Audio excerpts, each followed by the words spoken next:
तुम आप वंचित रह जाए, इसलिए आपको सच्चा लाभ मिलेगा। लेकिन सही सच्ची बात तो यह है कि यहाँ कुछ था ही नहीं,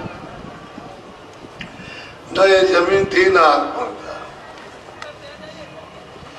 न सूरज था न चंद्रमा था, न पूरब था न पश्चिम था, और न आप थे न कुछ नहीं था। न ब्रह्मा थे न विष्णु थे, न शिव थे न ईश्वर था, न ब्रह्म था न पार ब्रह्म, कोई नहीं था, कुछ था ही नहीं। तो क्या था? वो एक अनामी और पुरुष अपने में सब समाये।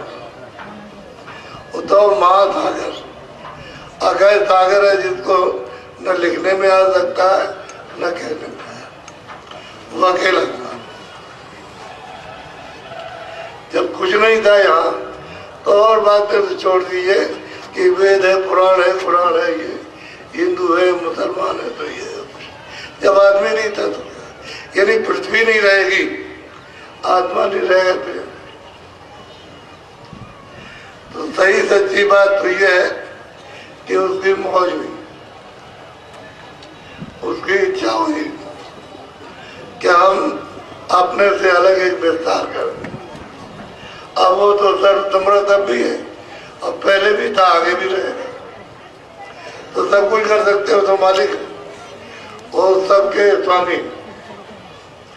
तो उन्होंने एक आवाज निकाली बड़े जोर से, ताकत के साथ। तो आवाज ने क्या काम किया कि अगम लोग स्थापित किया, फिर अलग लोग स्थापित किया, फिर सत्य लोग स्थापित किया। ये तीन बड़े बड़े धाम अपने अनामी पद से अलग उन्होंने एक ही आवाज में खड़ा कर दिया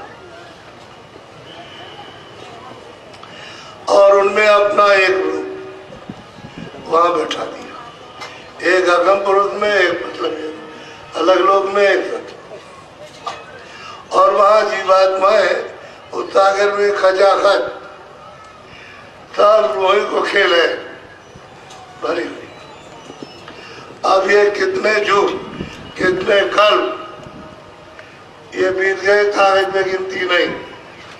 इतना समय के बाद तब सतगुरु की इच्छा हुई कि हम एक और नया विस्तार कर दें, फैलाव कर दें।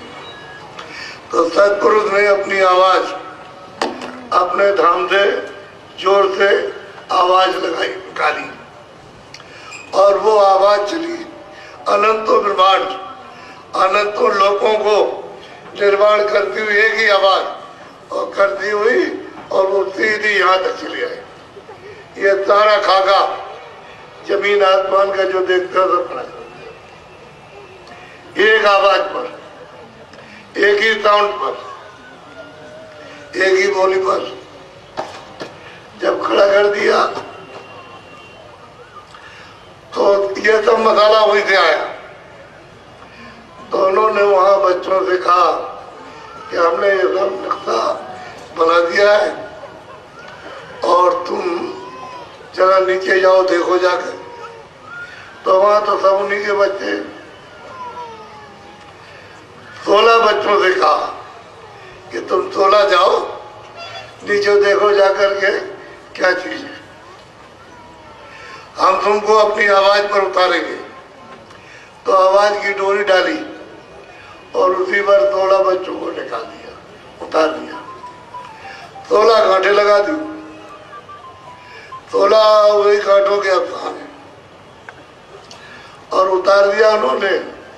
तो ऊपर से नीचे तक डोरी पड़ी है, उसी पर ये सब लोग बैठे हुए, सबके सब। जरा देखना आप, ऊपर से नीचे तक धुरा ऐसे घूम रहा, ये अनंतों लोग ऐसे घूम रहे। तो ये जाओ देखो जा करके। तो ये आए 16 के 16 अपने अपने स्थान पर बैठे। इन्होंने देखा यहाँ तो कुछ नहीं, हम अपना प्रकाश समेट ले तो ये सब अंधेरा, और अपना प्रकाश फैलाने तो तुम्हें दिखाई देता ये नशा बना हुआ कुछ नहीं। भोला के अलावा एक भी जीवात्मा, एक भी रूह, एक भी तोड़, एक भी सूरत क्या नहीं आई, खाली मसाला। और सबका सब तो नीचे कोई पिलर तो है नहीं कि कोई खंबे दिए हो उसमें सारा भार टिकाओ, कुछ नहीं। उसी आवाज की कथित पर ये सब का सब खिंचा और खड़ा हुआ है,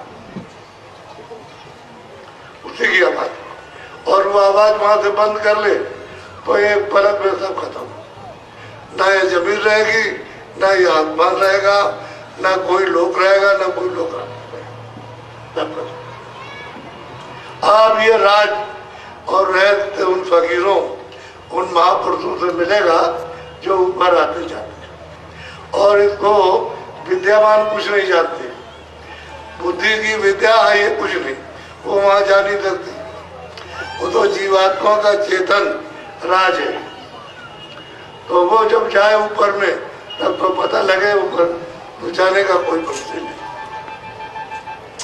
अब इन्होंने सोचा कि भाई हमको तो बहुत दिन हो गए, तो यहाँ आए, यहाँ तो कुछ है नहीं, और अपना देह छोड़ा, अपना आनंद छोड़ा, और मालिक के दर्शन करते थे वो भी छूट गए, तो यहाँ क्या करें, यहाँ तो आधार में हम लटके हुए। तो सबने सोचा चलो वापिस चले। तो जब जाने का सोचा तो जाने का रास्ता नहीं, आने का तो रास्ता दे दिया, वापिस जाने का रास्ता नहीं दिया। तो इन्होंने सबने ये कहा कि ऐसा मालूम होता है कि मालिक ने हमको देश निकाला कर दिया, अपने देश से अलग कर दिया,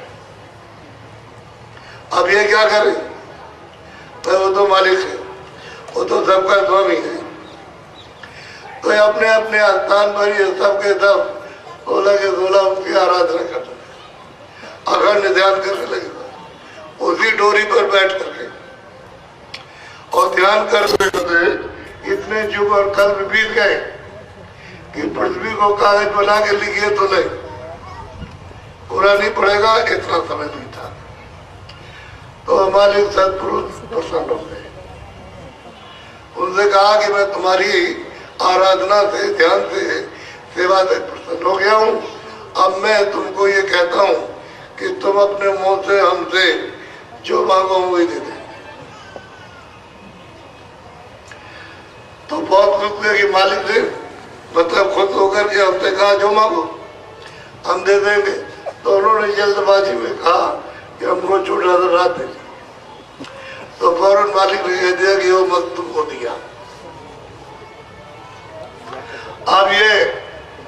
अब तो ये हो गया कि राजा आपको दिया जाएगा। तो मालिक ने कहा देखो मसाला हमने ऊपर से नीचे सब उतार दिया और वहां कुछ भी नहीं रखा, सब नीचे दे दिया। और मैं जीवात्माओं को तुमको देता हूं दान, तुम उनको आराम से रखना, तकलीफ किसी को मत देना, और तकलीफ दोगे तो मैं वापस बुला लूंगा। तो वहां जो जीवात्माएं थी इस मसाले के अंदर, ये मसाला तो वही दिया है, तो वो तो रह गई, मसाला नीचे उतार दिया। तो उनसे कहा कि उन्होंने, हमने 16 बच्चों को भेजा तो उन्होंने हमारी सेवा की है, उनकी आराधना की, हम खुश हो गए। हमने उनसे कहा कि तुम अपने मुंह से हमसे जो मांगो तो दे दे। तो उन्होंने कहा झूठा झूठा बात, तो तुम्हारे बगैर मसाले में कोई रचना नहीं हो सकती जो हरकत करे। खाली मसाला जड़ मिला दो तो वैसे ही पड़ा रहेगा, लेकिन जब चेतन और जड़ में जब विस्तृत हो जाएगा तो हरकत करेगा। तो तुम जाओ, हम तुमको यहाँ से भेज रहे हैं, और डोरी हम ये पकड़े रहना जितने हम भेजेंगे, इसको छोड़ना नहीं, छोड़ोगे नहीं तो वापस आ जाओ, और तुमने डोरी छोड़ दिया तो तुम वहीं रह जाओगे। तब मतलब बहुत समझाया सब कुछ। अब उन्होंने कहा जो आपका आदेश उसका पालन करें। तो डोरी पर उन्होंने उतारा तो क्या इसमें बड़े बड़े 16 घड़े, ऐसे बड़े 16 घड़े जीवात्माओं के रूहों के, ये सुरतों के उन्होंने भर के दी। इसमें भी आवाज, इसमें भी पारावार। तो इन्होंने 16 को बांट दिया और कहा अपने अपने लोग में मसाला मिला के इसमें बैठाओ और तुम अपना राज करो। अब उनको तो मतलब ये रचना था, गिरफ्तार करना था। अब उनको कौन मना कर सकता, दे दिया। अब सब लोगों ने वहां लेकर के थोड़े थोड़े लोगों को मसाला मिलाया, उसमें बैठा दे गए और राज कर रहे। सबसे छोटे जो बच्चे हैं उस तक पुरुष गए वही ईश्वर, उनको खुदा कहते हैं, उनको राम कहते हैं, उनको गाट कहते हैं, उनको तीर्थंकर। इनको 3 लोग का राज मिला, एक तो सूक्ष्म लोग और स्वर्ग में कुंड और मृत्यु। ये राज सबसे छोटा राज दिया है और बाकी और बहुत बड़े बड़े राज उनके। तो इनको घड़ा जो एक मिला, इन्होंने मसाला अपने जहाँ ये रहते हैं उस लोग में मिलाया, उसमें बैठा दिया, जीवात्माओं को तुम्हारा नीचे उतारा तो मोटा मसाला उन्होंने मिलाया, उसमें बैठा दिया तो स्वर्ग वैकुंठ में राज करने लगे। और मृतलोक में ले आए तो जल पृथ्वी अग्नि वायु आकाश इस मसाले को मिलाकर और माँ के गर्भ में जामन डाल दिया। जामन जब पड़ गया तो उसके ऊपर 4 महीने लेप चढ़ा, ऐसे लेप। तो इधर देखो बच्चे बचना हो गया और बहुत मुलायम,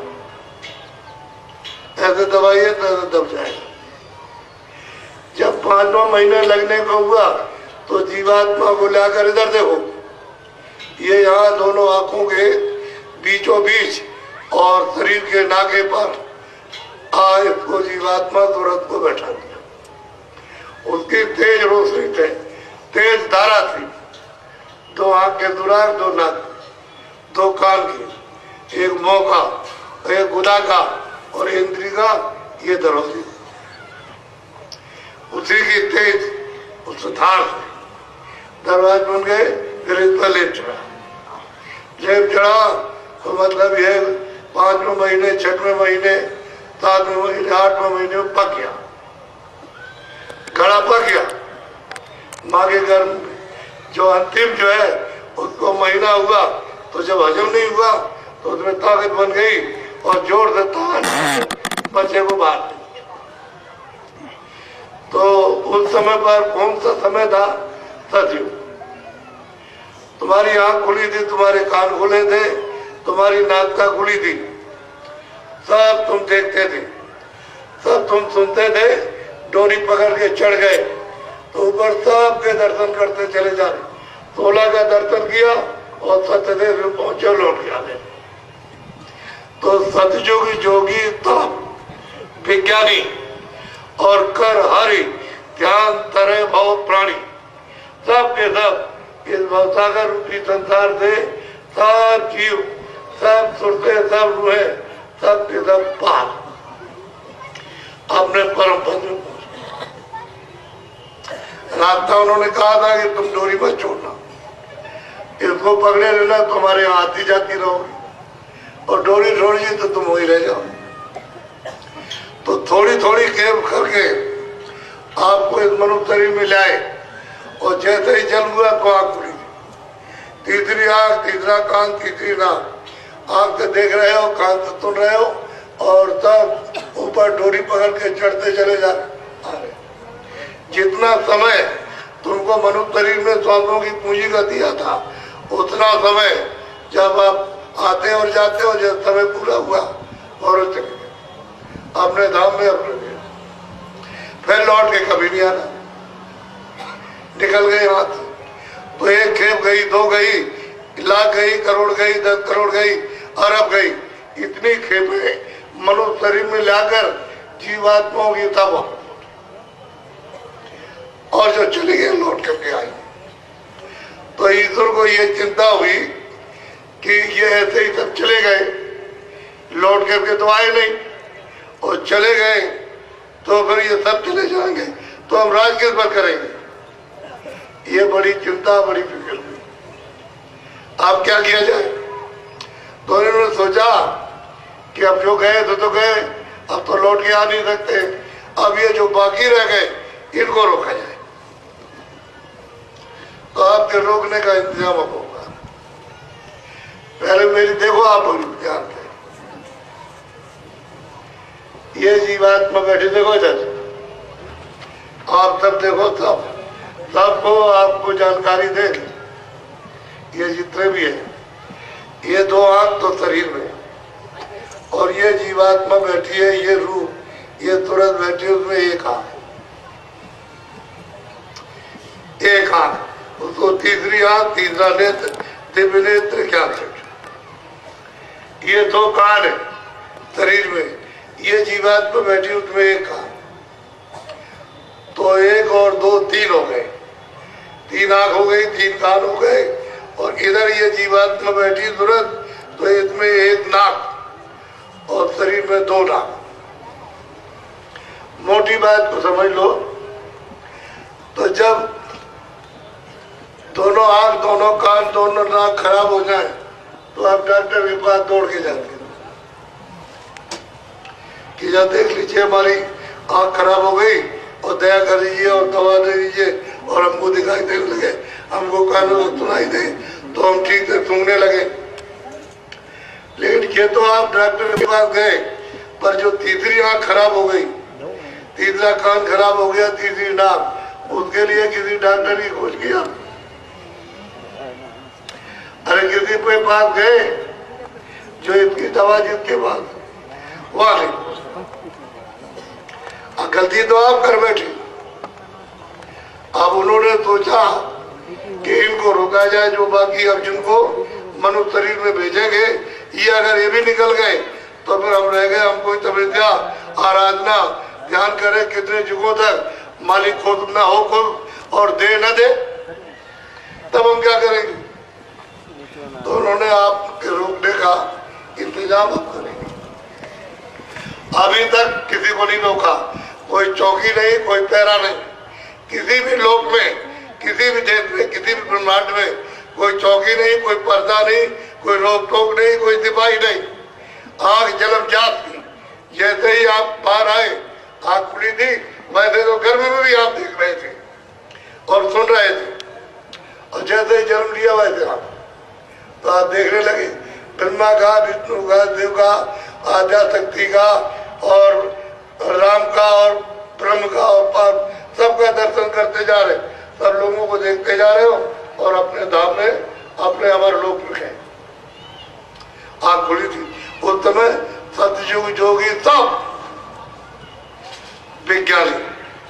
क्षमा करना, तुलसीदास जी महाराज ने 450 वर्ष हुए तब बताया, सब लड़का, एक भी अज्ञानी नहीं, परम पद के सब, यानी आदि से अंत, अंत से अंत तक, बहुत सबको, और सब आते जाते रहे।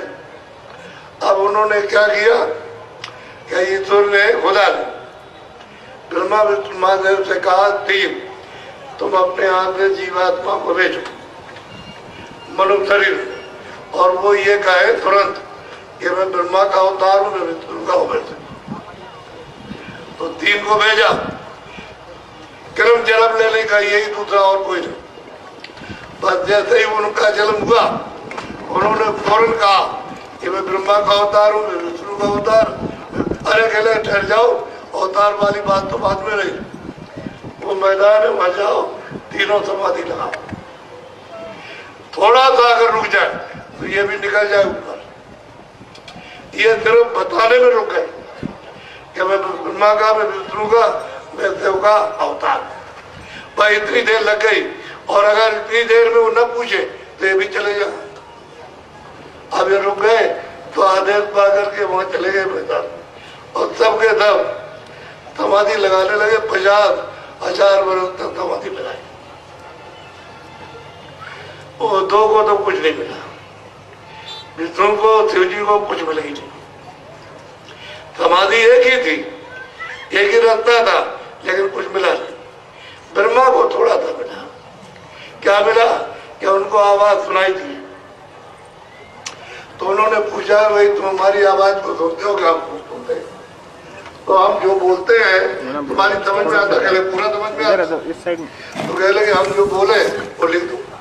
तो जो बोलते गए लिखते गए, जो बोलते गए लिखते गए, जो बोलते गए लिखते गए, 1 लाख श्लोक लिखे,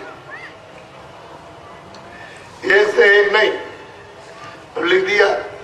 ये लिखने की क्या जरूरत थी, क्या आवश्यकता थी? जब जीवात्माएं मनुष्य शरीर में आई, आँख खुली थी, कान खुले थे, नाक, और ये सब किधर जाती है, सब का दर्शन दीदार करती हुई अपने अमर पद में उस प्रभु का साक्षात्कार करना और लौट के आना। और जब समय पूरा हो जाए तो मकान ये खाली कर दिया और चले गए। मकान ये पड़ा, मकान कहते हैं शरीर को, ये जित्व कहते हैं चले। अब ये तो अब उन्होंने विधान बनाया।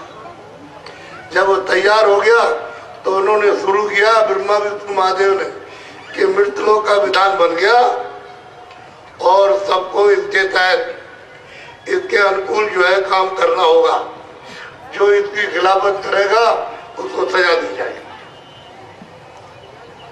और जो मतलब अनुकूल चलेगा उसको राज चक्रवर्ती राजा बनाया जाएगा, या स्वर्ग दिया जाएगा, या वैकुंठ दिया जाएगा, या उनको धनी मानी बनाया जाएगा, सब करेगा।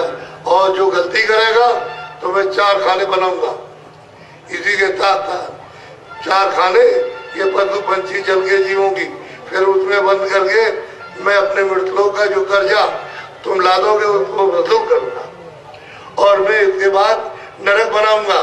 जब तुम गलती करोगे तो वहां ले जाकर तुमको यातना दूंगा। साफ साफ उन्होंने कहा, उसमें लिखा ये पुण्य है, ये पाप, ये सत्य है, ये असत्य, ये न्याय है, अन्याय, ये हिंसा है, हिंसा, ये झूठ छल कपट फरे में धोखा बेईमानी, ये सत्यता है, निभान, यही सब झगड़ा। उसमें लिखा जो पुण्य करेगा आत्माओं को सुख देगा, उसको हम स्वर्ग देंगे, और करेगा तो वैकुंठ देंगे, और करेगा तो मृतलोक का राज चक्रवर्ती राजा बनाएंगे। यही सब झंझट झगड़े उसमें लिखे।